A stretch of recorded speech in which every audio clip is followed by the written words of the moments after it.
ಚರ್ಚೆ ಮಾಡ್ತಕ್ಕಂಥ ವಿಷಯ ಭಾರತದ ಸಹಕಾರಗಳಿಗೆ ಸರ್ಕಾರ ಬೆಂಬಲ ನೀಡುತ್ತಿರುವುದರಿಂದ ಭಾರತದ ಅರ್ಥವ್ಯವಸ್ಥೆ ಸದೃಢವಾಗಿ ಬೆಳೆಯಲು ಸಾಧ್ಯವಾಗಿದೆ ಅಂತ. ಸ್ನೇಹಿತರ, ಸಹಕಾರ ಪದ ಬುಕ್ಕಿನಲ್ಲಿ ಬರೆಯಲು ಸುಂದರ, ಪುಸ್ತಕದಲ್ಲಿ ಓದಲು ಮೊದಲು, ಆದರೆ ವಾಸ್ತವಿಕತೆಯಲ್ಲಿ ನೋಡಿದಾಗ ಅದರಲ್ಲಿ ಇರ್ತಕ್ಕಂಥ ಭ್ರಷ್ಟಾಚಾರ, ಅನಕ್ಷರತೆ, ರಾಜಕೀಯತೆ, ನಿರ್ವಹಣೆಯ ದುರ್ಬಲತೆ, ಅಷ್ಟೇ ಅಲ್ಲದೆ ತಂತ್ರಜ್ಞಾನದ ಹಿಂದುಳಿತ, ಇದೆಲ್ಲವನ್ನು ನೋಡಿದಾಗ ಸ್ಪಷ್ಟವಾಗಿ ನಮಗೆ ಗೊತ್ತಾಗುತ್ತೆ ಸಹಕಾರ ವ್ಯವಸ್ಥೆಯಿಂದ ಸದೃಢ ಅರ್ಥವ್ಯವಸ್ಥೆಯನ್ನು ಸೃಷ್ಟಿ ಮಾಡಲು ಸಾಧ್ಯವಿಲ್ಲ ಅಂತಕ್ಕಂಥದ್ದು. ಅದೇ ಕಾರಣದಿಂದ ಇವತ್ತು ಈ ಚರ್ಚೆ ವಿವಾದವನ್ನು ನಾನು ಖಂಡಿತವಾಗಿ ವಿರೋಧಿಸ್ತಾ ಇದ್ದೇನೆ. ಮುಂದೆ ಒಂದಾಗಿ ನೋಡೋಣ. ನನ್ನ ಹೆಸರು ಬೆಂಗಳೂರು, ನಾನು ರಾಣಿ ಚೆನ್ನಮ್ಮ ವಿಶ್ವವಿದ್ಯಾಲಯ ಬೆಳಗಾವಿಯಿಂದ ಇವತ್ತಿನ ಈ ಸ್ಪರ್ಧೆಯಲ್ಲಿ ಭಾಗವಹಿಸ್ತಾ ಇದ್ದೇನೆ. ನಾನು ಮೊದಲಿಗೆ ಚಿಕ್ಕ ಪ್ರಶ್ನೆ ಕೇಳೋದ್ರ ಮುಖಾಂತರ ನನ್ನ ವಾದವನ್ನು ಮಂಡಿಸ್ತೇನೆ. ಭಾರತ ದೇಶದ GDP ಬೆಳೆಯುವುದು ಸರ್ಕಾರದ ಅನುದಾನದಿಂದ ಅಥವಾ ಉತ್ಪಾದಕತೆ ಮತ್ತು ಸ್ಪರ್ಧೆಯಿಂದ?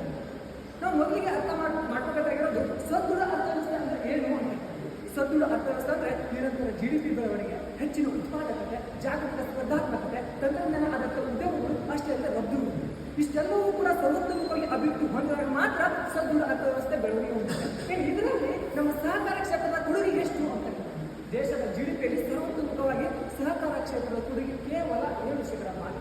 ಇನ್ನು ಉಳಿದ 90% ಹೆಚ್ಚು ಬೆಳವಣಿಗೆ ಹೊಂದ್ತಾ ಇರೋದು ಖಾಸಗಿ ಕ್ಷೇತ್ರಗಳಿಂದ, ಸಾರ್ವಜನಿಕ ವಲಯಗಳಿಂದ, IT, MSME, ಸ್ಟಾರ್ಟ್ಅಪ್ಗಳಿಂದ. 7% ಪೂರಕ ವ್ಯವಸ್ಥೆಯನ್ನು ಇಟ್ಕೊಂಡು ಸಾರ್ವಜನಿಕವಾಗಿ ಒಂದು 100% ಆರ್ಥಿಕ ಶ್ರೇಯಸ್ಸನ್ನು ನೀಡುವುದು ಎಷ್ಟು ಮಟ್ಟಿಗೆ ನ್ಯಾಯ ಅಂತಕ್ಕಂಥದ್ದು ನನ್ನ ಪ್ರಶ್ನೆ. ಇನ್ನು ಎರಡನೇದಾಗಿ ನಾವು ತಿಳ್ಕೊಬೇಕಾದ ಸಹಕಾರ ಚಳವಳಿ ಮೂಲ ತತ್ವ ಅಂತಕ್ಕಂಥದ್ದು ಏನು? ಸಹಕಾರ ಚಳವಳಿಯ ಮೂಲ ತತ್ವ ಸ್ವಾಯತ್ತತೆ, ಸ್ವಯಂ ಸಹಾಯಕ ಮತ್ತು ಸದಸ್ಯರ ನಿಯಂತ್ರಣ, ರೈತರ ಆರ್ಥಿಕ ರಕ್ಷಣೆ, ಉದ್ಯೋಗ ಸೃಷ್ಟಿ. ಆದರೆ ವಾಸ್ತವದಲ್ಲಿ ಏನಾಗ್ತಾ ಇದೆ? ರಾಜಕೀಯ ಭ್ರಷ್ಟಾಚಾರ, ರಾಜಕೀಯ ನೇಮಕಾತಿಗಳು, ಅಷ್ಟೇ ಅಲ್ಲದೆ ತಂತ್ರಜ್ಞಾನ ದುರ್ಬಲತೆ, ನಿರ್ವಹಣೆ ಕೊರತೆ ಮತ್ತು ತರಬೇತಿಯ ಕೊರತೆ, ಇದೆಲ್ಲವನ್ನು ಇಟ್ಕೊಂಡು ಸರ್ವತೋಮುಖವಾಗಿ ಮತ್ತು ಸದೃಢ ಅರ್ಥವ್ಯವಸ್ಥೆ ಬೆಳೆಯಲು ಸಾಧ್ಯ. ಸರ್ಕಾರದ ಅನುದಾನ ಮೇಲೆ ಅವಲಂಬನೆ ಆಗಿರ್ತಕ್ಕಂಥ ವ್ಯವಸ್ಥೆನ ಸದೃಢ ಅರ್ಥವ್ಯವಸ್ಥೆ ಅಂತ ಹೇಳಲು ಸಾಧ್ಯವಿಲ್ಲ ಅಂತಕ್ಕಂಥದ್ದು ನನ್ನ ವಾದ.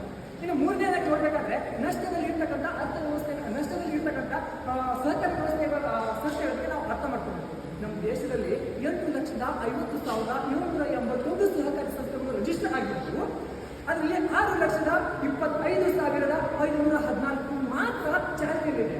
ಅಂದ್ರೆ ಉಳಿದ 7,21,210 ಸಹಕಾರಿ ಸಂಸ್ಥೆಗಳು ಮುಚ್ಚೋಗಿವೆ. ಅದ್ರ ಬಗ್ಗೆ ಏನ್ ಹೇಳ್ತೀರಾ? ಅದ್ರ ಬಗ್ಗೆ ಏನ್ ಮಾತಾಡ್ತೀರಾ? ಅಷ್ಟೇ ಅಲ್ಲದೆ ಅನೇಕ ಸಹಕಾರಿ ಸಕ್ಕರೆ ಕಾರ್ಖಾನೆಗಳು ನಷ್ಟದಲ್ಲಿವೆ.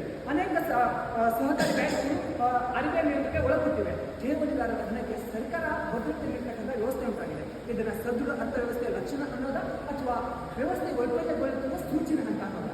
ಸರ್ಕಾರದ ಅನುದಾನದ ಮೇಲೆ ಅವಲಂಬನವಾಗಿರ್ತಕ್ಕಂಥ ಈ ಅರ್ಥವ್ಯವಸ್ಥೆನ ಸದೃಢ ಅರ್ಥವ್ಯವಸ್ಥೆ ಅಂತ ಹೇಳಲು ಸಾಧ್ಯವಿಲ್ಲ.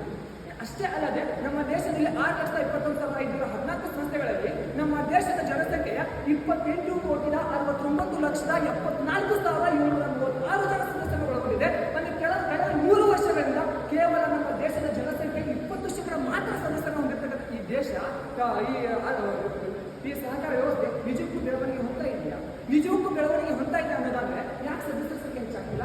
ಯಾಕೆ ಉದ್ಯೋಗಗಳು ಸೃಷ್ಟಿ ಆಗ್ತಿಲ್ಲ? ಉದ್ಯೋಗಗಳು ಸೃಷ್ಟಿ ಆಗ್ತಾ ಇದೆ ಅಂತಪ್ಪ ಅಂದ್ರೆ ಯಾಕೆ ಯುವಕರು ಉದ್ಯೋಗ ಮಾಡಕ್ಕೆ ಮುಂದೆ ಬರ್ತಾ ಇಲ್ಲ?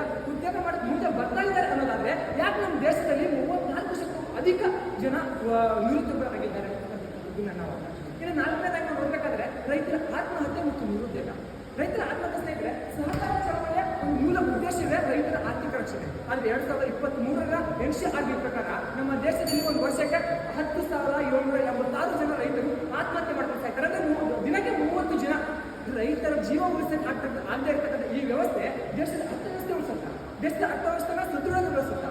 And economy cannot all be strong when the backbone of that economy is breaking. ಅಂದ್ರೆ ನಾನು ಸಹಕಾರ ಚಳವಳಿ ವಿರೋಧಿ ಅಲ್ಲ, ನಾನು ಅತಿರೇಕದ ಶ್ಲಾಘನೀಯ ವಿರೋಧಿ. ಇನ್ನು ನೋಡ್ಬೇಕಾದ್ರೆ ಪರಪಕ್ಷದಲ್ಲಿ ಅವರು ಹೇಳ್ತಾರೆ ಅಮೂಲ್ ಮಾದರಿ, ಅಮೂಲ್ ಯಶಸ್ವಿ ನೋಡಿ, ಅಮೂಲ್ ಯಶಸ್ವಿ ಅಂತ. ಅಮೂಲ್ ತರದ ಇನ್ನೆಷ್ಟು ಸಹಕಾರಿ ಸಂಸ್ಥೆಗಳು ಯಶಸ್ವಿಗೊಂಡಿವೆ? ಯಾಕೆ ಸಾವಿರಾರು ಸಂಸ್ಥೆಗಳು ವಿಫಲಗೊಳ್ತಾ ಇದೆ?